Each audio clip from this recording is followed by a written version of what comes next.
श्रीशैलवंशनिजतातनसिंहसूरे पादाम्बुजप्रणेनं गुरुवात्ममन्त्रं श्रीमन्तसिंहगुरुर्यजपात्तपूर्वं श्रीवेङ्कटसिंहकुमारपूर्णाढ्यन्ते श्रीमान् वेङ्कटनाथार्य कवितार्किकेसरी वेदान्ताचार्यवर्यो मे श्रीसत्तां सुदाहृति। तत्त्वमुक्ताकलापे पञ्चचत्वारिंशः श्लोकः। यत्त्वाकाशोऽवकाशप्रद इति कथितं शास्त्रतस्तत्र यासौ अन्योन्यस्पर्शभाजां विहतिरिहनसा प्राच्यतत्त्वेष्विव स्यात् इत्यैनं पर्यमूह्यं न यदि कथमिवान्येषु लभ्योऽवकाशः सिद्धादेः सुप्रभावाज्जल इव कथितो युज्यते मज्जनादिः। एतावता आकाशः अनुमेयः शब्दादिना इति पूर्वपक्षं कृत्वा तस्य निरसनं कृतम्। अधुना कार्येण कारणानुमानं यत् सर्वमतसिद्धमस्ति तद्रीत्या निष्क्रमणादिकार्येण कारणभूतम् आकाशम् अनुमीयते इति अत्र उच्यते। यत्तु आकाशः अवकाशप्रद इति कथितं शास्त्रतः इति। इत्युक्ते निष्क्रमणादि कार्याणि, निष्क्रमणं प्रवेशनम् इत्यादि यानि कार्याणि सन्ति तानि अवकाशं विना भवितुं नार्हन्ति। यदि अवकाशः नास्ति चेत् तर्हि कथं प्रवेशादिकं कर्तुं शक्यते। यदि घटे अन्तः किमपि स्थापनीयं चेत् तत्र अवकाशः अपेक्षितः, तत्र नो चेत् अन्तः किमपि स्थापयितुं न शक्यते। अपि च अन्यत्र किञ्चित् नेतव्यं चेत् मध्ये अवकाशः भवेत्। इत्युक्ते परितः सर्वैः पदार्थैः मिलितः यदा भवति तदानीं किञ्चित् अवकाशः नास्ति चेत् तर्हि निष्क्रमणं वा प्रवेशनं वा कर्तुं न शक्यते। तस्मात् निष्क्रमणादि कार्यं प्रति अवकाशः कारणं भवति। आकाशस्य अवकाशप्रदत्वं शास्त्रतः सिद्धमस्ति। तदेव उच्यते यत्तु आकाशः अवकाशप्रदः इति कथितं शास्त्रतः इति। तत्र शास्त्रतः कथितम् इति कथनात् तत्र शास्त्रं किम् इत्युक्ते शरीरेषु अवकाशं च नभः कुर्यात् तथा परः इति तत्र व्याख्याने उद्धृतमस्ति। अतः यदा भोजनादिकं मुखात् अधः गच्छति तदानीं तत्र शरीरादिषु अवकाशः अपेक्षितः, तदानीमेव उदरं प्रति गच्छति। तादृश अवकाशप्रदत्वं नभसः शास्त्रे प्रतिपादितमस्ति। तस्मात् निष्क्रमणादिकार्येण कारणस्य आकाशस्य अनुमानं सम्भवति इति पूर्वपक्षः। तत्र उच्यते तत्र तथा नास्ति। तत्र शास्त्रस्य तात्पर्यम् ऐदम्पर्यम् ऊह्यं। तत्र शास्त्रतात्पर्यम् ऐदम्पर्यं नाम प्रकृते तात्पर्यम् इत्यर्थः। तत्र शास्त्रस्य तात्पर्यं किञ्चित् अन्यदस्ति। तत्र उच्यते तत्र यासौ अन्योन्यस्पर्शभाजां विहतिरिह न सा प्राच्यतत्त्वेष्विव स्यात् इति।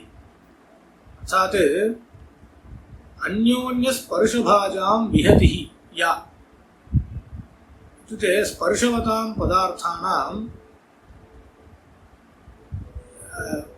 इदं भवति। इत्युक्ते सप्रतिघत्वम् इति कश्चन विषय इदमस्ति। सप्रतिघत्वम् इति नियमः अस्ति। अर्थात् स्पर्शवन्तः घटपटादयः सन्ति किल, तेषां सप्रतिघत्वं नाम एकदेश एककालावच्छेदेन तत्र मेलनं न सम्भवति।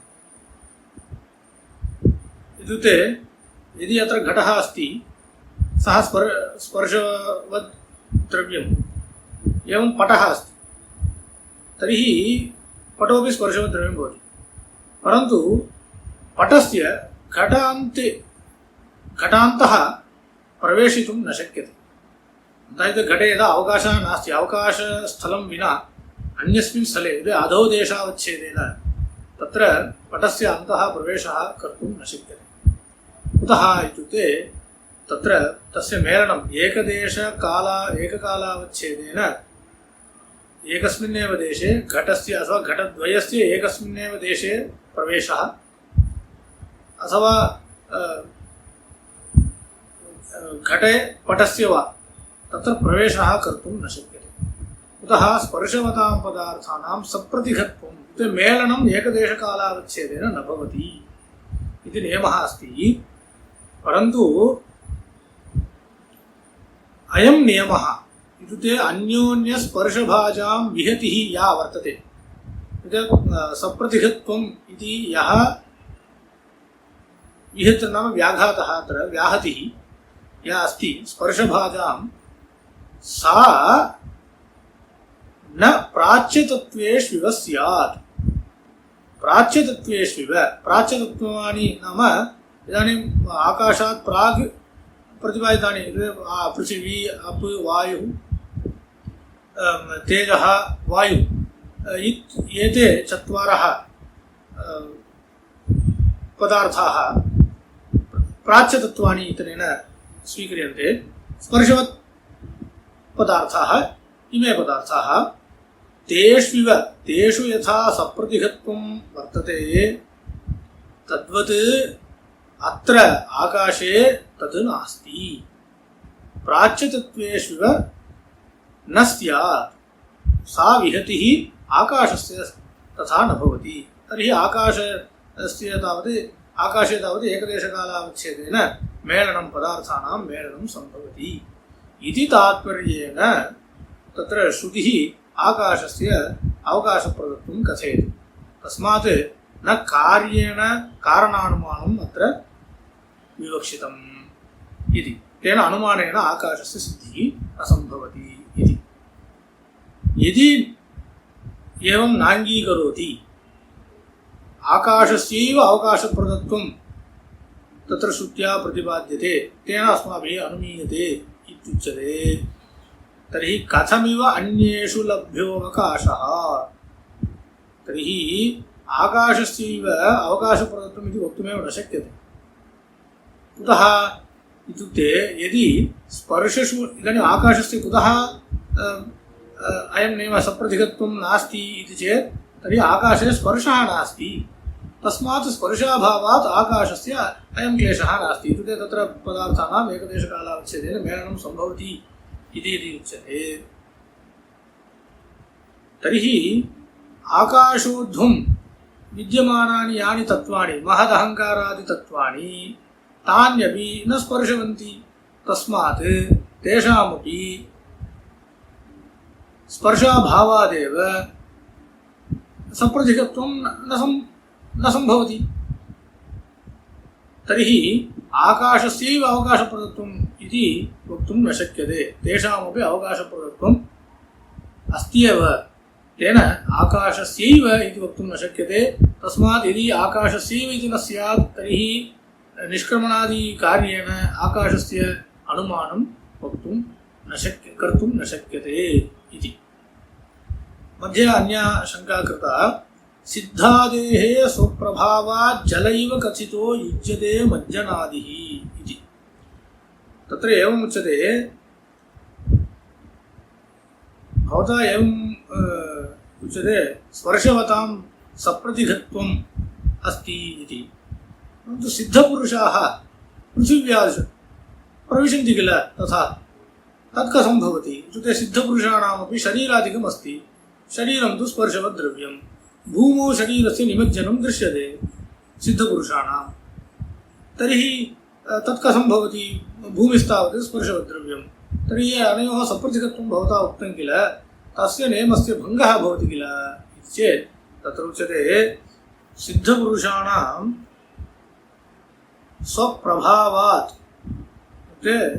योगाभ्यासजन्य प्रभावात् भूमादौ मज्जनं तावत् सम्भवति कथितः। योगशास्त्रेषु तादृश सामर्थ्यस्य कथनं वर्तते। अपि च इदं तु युज्यते। यथा अस्माकमपि जलादौ मज्जनमस्ति तत्र मज्जनवेलायाम् अवयवाः द्रवीभूताः जलावयवाः पार्श्वे गच्छन्ति इति तर्हि स्पर्शवतां सप्रधिकत्वनियमस्य अत्र अपवादः भवति तद् यथा तद्वदेव सिद्धपुरुषाणां विषये अपि वक्तुं शक्यते ते सर्वे नियमाः सापवादाः इति नियमम् अनुसृत्य क्वचित् तत्र स्वीकृतं तत्र योगशास्त्रेषु तथा कथितमस्ति इति कृत्वा तथैव अस्माभिः स्वीक्रियते तस्मात् अवकाशप्रदत्वेन आकाशस्य निष्क्रमणादिकार्यहेतुना अनुमानं न सम्भवति श्रुत्या एव आकाशस्य सिद्धिर्भवति इति अत्र निरूपितम् முன்னாடி ஸ்லோகத்தில் ஆகாசமானது சப்தாதிகளை கொண்டு அனுமானிக்கலாம் அனுமானத்தினால ஆகாசத்தை ஸ்தாபிக்கலாம் அப்படின்னு வைசேஷிகால் தார்க்கிகாலுடைய பூர்வபக்ஷம் அந்த பூர்வபக்ஷத்தை கடனம் பண்ணி அது மாதிரி சப்தாதிகள் கொண்டு ஆகாசத்தை அனுமானிக்க முடியாது அப்படின்னு முன்னாடி ஸ்லோகத்தில் நிரூபணம் பண்ண இந்த ஸ்லோகத்தில் ஒரு காரியம் இருந்தால் காரியத்தை வச்சு கொண்டு காரணத்தை அனுமானம் பண்ணலாம் அப்படின்னு சர்வ சித்தமான ஒரு விஷயத்தை எடுத்துட்டு பூர்வபக்ஷம் பண்ணி அந்த பூர்வபக்ஷத்தையும் நிராகரணம் பண்ணுறேன். இப்போ ஒரு காரியத்தை கொண்டு காரணத்தை அனுமானிக்கலாம். இப்போ நிஷ்கிரமணம் பிரவேசனம் ஒரு வஸ்து ஒரு இடத்துலேருந்து எடுத்துக்கொண்டு போகிறதும் இல்லை வேற ஒரு இடத்துல கொண்டு வைக்கிறதும் பிரவேசனம் இதெல்லாம் அவகாசம் இருந்தால் தான் பண்ண முடியும். அவகாசம்னா இடைவெளி இருந்தால் தான் ஒரு வஸ்துவை எடுத்துக்கொண்டு அது உள்ள எடுத்துக்கொண்டு போகிறதோ இல்லை உள்ள நுழைக்கிறதோ இல்லையா. ஒரு இடத்துல இடைவெளியே இல்லைன்னா ஒரு ரெண்டு வஸ்துவை நுழைக்கவே முடியாது. அதே மாதிரி ஒரு இடத்துலேருந்து இன்னொரு இடத்துக்கு கொண்டு போகவே முடியாது. ஒரு டப்பாவில் வச்சு எல்லாத்தையும் அடைச்சி வச்சோம்னா அப்போது அந்த வஸ்துலாம் எடுக்கவும் முடியாது நகர்த்தவும் முடியாது. அந்த மாதிரி ஒரு நிலைமை இருக்கும். அப்போது ஒரு வஸ்துவை நகர்த்தணும் எடுக்கணும் அப்படின்னா அப்போது அதுக்கு இடைவெளி வேணும். இடைவெளினா அவகாசம். இடைவெளி தரது எது அப்படின்னா ஆகாசம் தான் இடைவெளியை கொடுக்கறது. அதனால் இந்த நிஷ்கிரமண பிரவேசனம் போல் உள்ள காரியங்களுக்கு காரணமாய் ஆகாசமானது சித்திக்கிறது. அப்போ ஆகாசம் இருக்கிறதுனால தான் இந்த நிஷ்கிரமண பிரவேசனாதிகள் கிடைக்கும் அப்படின்னு பூர்வபக்ஷம். அதுக்கு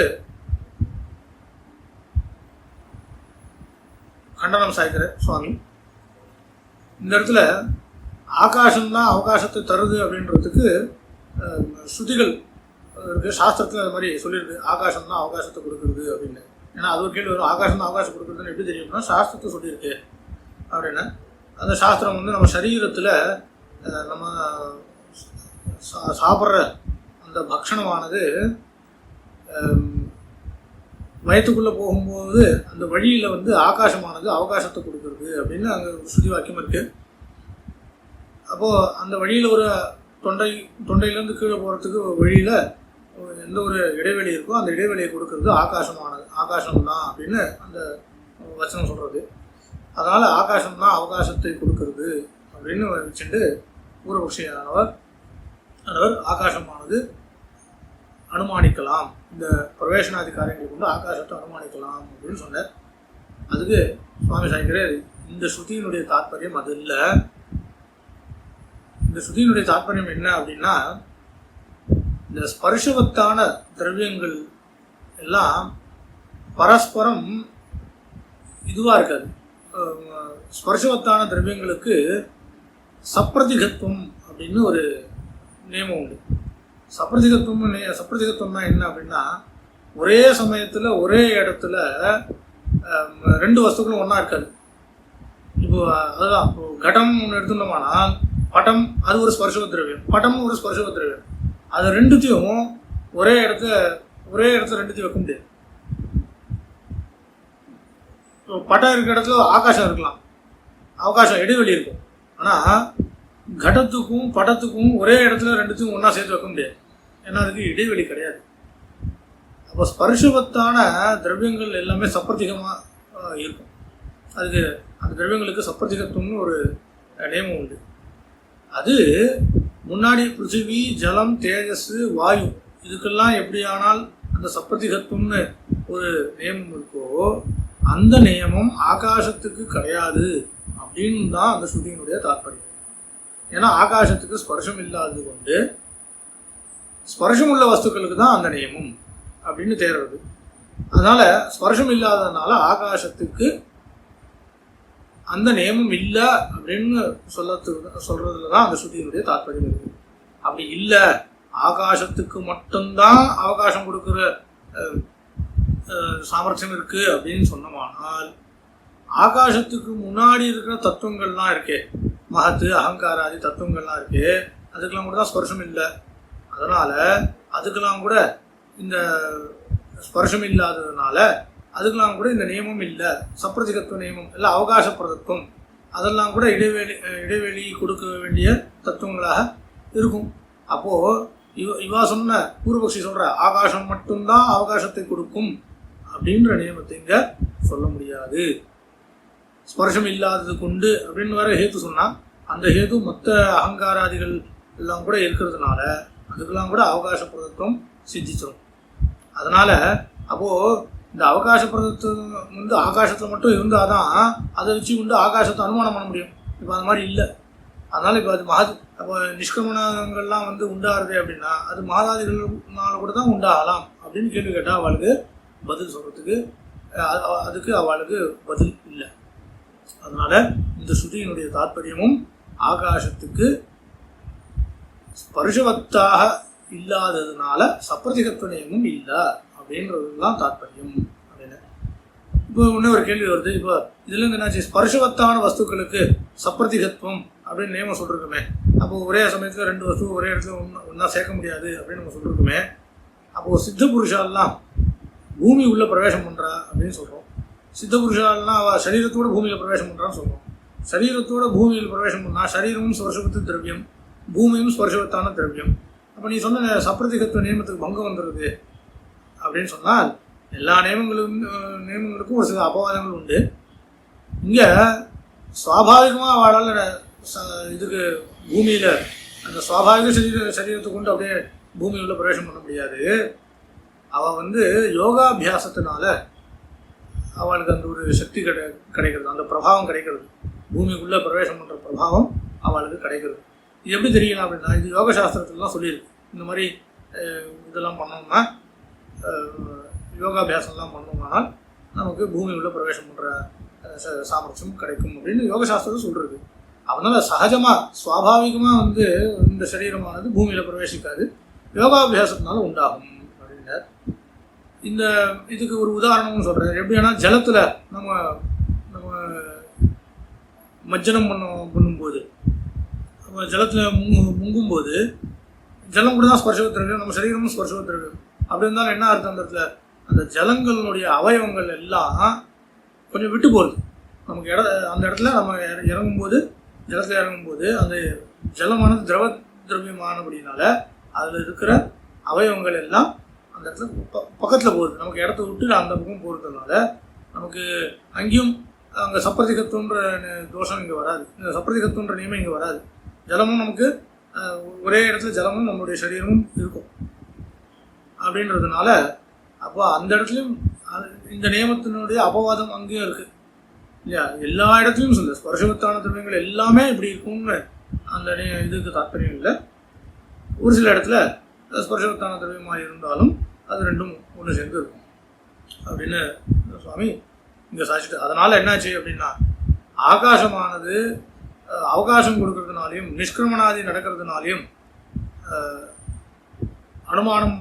அனுமானத்துக்கு விஷயமாகும் அப்படின்னு பூர்வபக்ஷம் தேராது. அதனால் ஆகாசத்தினுடைய பிரசித்தி ஸ்ருதியில் எப்படி ஆகாசத்தை சொல்லப்படுகிறதோ அதுதான் நம்ம எடுத்துக்க வேண்டியது சாட்சி.